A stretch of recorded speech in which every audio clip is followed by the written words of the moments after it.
In today's video, I'm going to teach you how to install and use Grammarly. If you've ever wished for a smart companion to catch typos, polish your sentences, and make your writing clearer as you type, this walkthrough will get you set up in just a few minutes. First, head to the Grammarly website.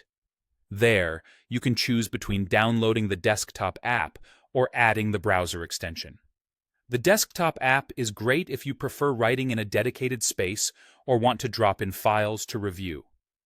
The browser extension is ideal if you do most of your writing online.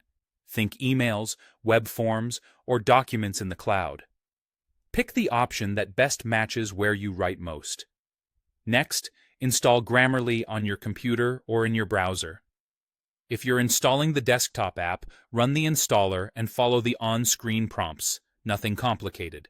If you're adding the browser extension, approve the extension when prompted, and you should see the familiar green G icon appear near your address bar.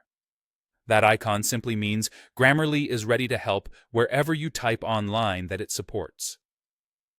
Now, sign in to your Grammarly account. This ensures your settings, preferences, and writing history are available across devices.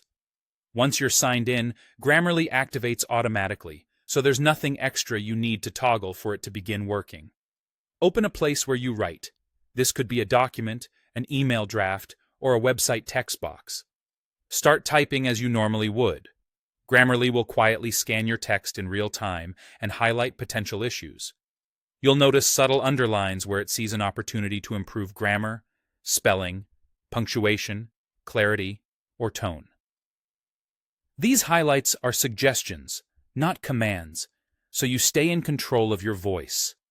When you see a suggestion, click it to review more details. Grammarly explains why it's recommending a change, which helps you learn as you go. If you like the suggestion, accept it with a single click and the change is applied instantly. If it doesn't fit your intent, simply ignore it, and Grammarly will move on. You can always revisit suggestions later, and you can undo an accepted change if you change your mind. A quick tip: read through the brief explanations before accepting changes, especially for stylistic or tone adjustments. That way, you'll keep your message personal while benefiting from smarter, cleaner writing. That's it. You've installed Grammarly, signed in, started writing, and learned how to accept or ignore suggestions. Enjoy clearer, more confident writing wherever you work.